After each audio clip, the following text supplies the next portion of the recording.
r/NoSleep. Posted by u/1_planch_man. If you see someone waving you down on a desolate highway, don't stop. I was on an assignment for the Army, making my way up from San Antonio, Texas, to Tacoma, Washington.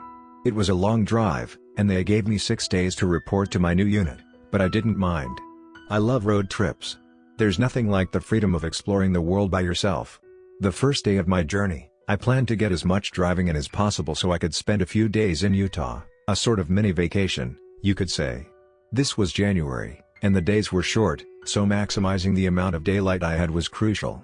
I got up extra early that morning, carried the last of my bags out to my Corolla, signed out of my old unit, and hit the road at roughly 5 a.m. It was an amazing day. I saw the landscape transform around me as I headed farther west than I had ever been in my life. From the San Antonio metropolitan area, to the savannas of the Edwards Plateau, to the pancake flat farmland of the Great Plains region, America's breadbasket. Finally, the farms opened up into prairie and I saw the Welcome to New Mexico vertical bar, the land of enchantment sign. Now I was really in the middle of nowhere. Continuing on US Route 380, I eventually found myself in Roswell. I could have gotten a few more hours of driving in and made it to Albuquerque, but I figured since I was in no rush, I might as well see what Roswell had to offer. Who knows if I would get a chance to visit again. As a fan of the strange, dark, and mysterious, as Mr. Ballen would say, I took a self-guided tour of the shops and attractions. The next day, I continued to Albuquerque, then westward on Interstate 40. By the time I reached Gallup and started northbound on US Route 491, I still had 2 hours of driving left before crossing the border into Colorado, and another 45 minutes before I would get to Cortez, my planned stop for the night. However, my daylight was already running out, as sunset was at 6 p.m. I got Starbucks and refreshed myself for the final stretch.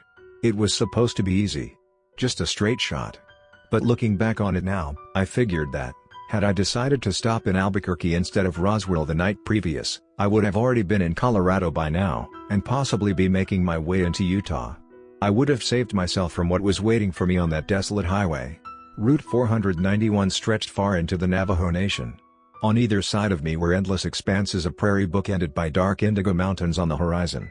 To my left, the sky glowed a faint orange-purple, the light slowly dying down like smoldering embers in a fire, until finally plunging the land into darkness. Every now and then, I would see the forlorn headlights of another car passing by, which gave me a bit of relief that I wasn't alone. I also had my road trip playlist on to keep me company, and call me ironic, but Hotel California was playing. After passing the small, lonely town of Newcomb, the next piece of civilization would be Shiprock. However, between the two was a 36-mile stretch of absolute nothingness. An abyss I had to cross. I was not ready for what I was about to witness. After several miles, and having not seen another car on the road, I saw something strange emerge from the horizon. Barely lit by the moonlight, I thought it was a road sign at first.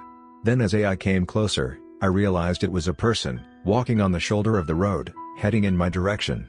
I squinted, trying my hardest to focus on the figure.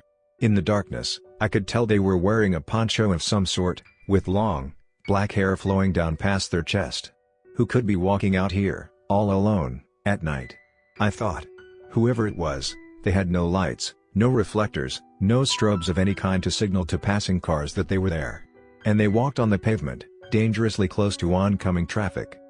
I pulled to the left a bit, giving them a wide berth. Suddenly, my stereo cut out, as if I had turned it off. The screen went completely dark, and my phone disconnected from Bluetooth. While this was unusual, it certainly did happen from time to time, so I thought nothing of it. As I approached, I saw the person raise their right arm, as if to flag me down and hitch a ride. Oh no no no no no, I thought. There's no way that's happening, buddy. As my headlights swept by, I realized it was a man, dressed in a button-up shirt, a wool poncho, jeans, and cowboy boots. His large belt buckle glinted as the lights passed him. But in that split second, I realized with abject shock that not only were his eyes painfully wide open, but they seemed to be tracking me. Somehow, he was able to see me through the glare of my headlights and look me dead in the eyes, not breaking contact until I passed. I was shaken for a bit, but my nerves gradually subsided. My stereo abruptly turned back on and my music continued playing. I brushed everything off as simply my imagination. The darkness and the shadows playing tricks on my mind. Besides, the man was behind me. I figured he must have been drunk. Indian reservations sadly had high rates of alcoholism. I looked in my rearview mirror. He was gone. I couldn't see him. Maybe he's too far behind me? No, that couldn't be. It must be too dark. Maybe. I drove on, trying to figuring out what had just happened, but at the same time, forcing myself not to think about it. Just when I thought I had moved on, I saw another shape in the distance. Getting closer, I realized it was another figure. Another person walking alone at night? There's no way. They walked along the shoulder of the road, swaying back and forth. Slowly, I could make out that this person was also wearing a poncho. Then I saw what looked like long, black hair, reaching down past the chest. No. There's no way. It was the man. The same man. But how? The man raised his arm again, trying to flag me down. What did this guy want? I kept up my pace, with no intention of stopping for any reason. Just like last time, my stereo turned off again. Suddenly, the man leapt out onto the road, arms waving frantically. I swerved into the left lane, narrowly avoiding him. In my headlights, I noticed he had the same wide-eyed look, his gaze locked onto mine. I also saw that his clothes did not look as they did the first encounter. Once they were clean, if not well worn, but now they were soiled and tattered, rags barely hanging onto his withered frame. His hair was wild and unkempt, with clods of dried dirt stuck in the locks. But his eyes remained the same. My heart nearly burst through my chest at the sudden shock. Hyperventilating, I slowed down and glanced into the rearview mirror to make sure he was all right. Nothing could have prepared me for what I was about to see. The man was running. He was sprinting towards me. I centered the wheel and accelerated, hoping to get as much distance from him as possible. But as I continued to speed up, so did he. Faster and faster I drove, but every time I looked in the mirror, I would still see him right behind me, perfectly keeping pace, his body tinted red by my tail lights. I could feel my temples throbbing and my hands getting slick with sweat on the steering wheel. I was sick to my stomach. There's no way. I looked forward, hoping to see a faint glimmer of light from the town ahead. But I was still too far away. I looked back at the rearview mirror. The man was gone. I should have been relieved, but I knew better. Where did he go? I looked around, hoping to regain a visual on him. I couldn't see anything.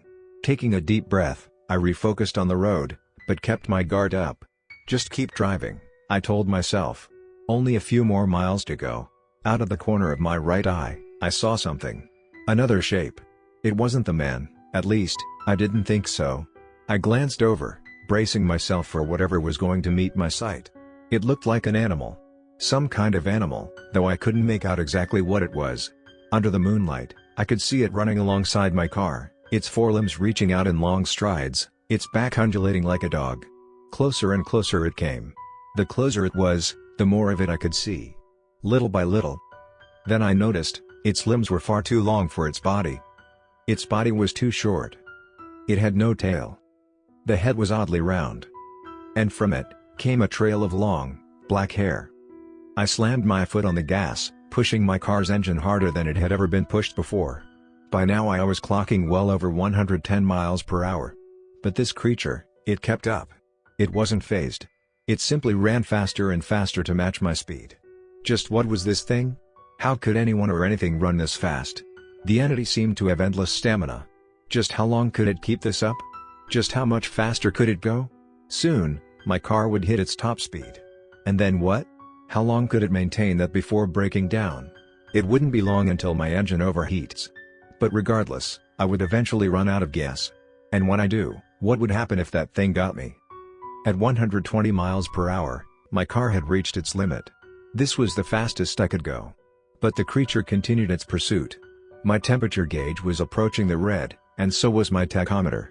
I couldn't keep this up any longer. Suddenly, like the beacon of a lighthouse on a tumultuous sea, the first light of Shiprock came into view. It was close. So close.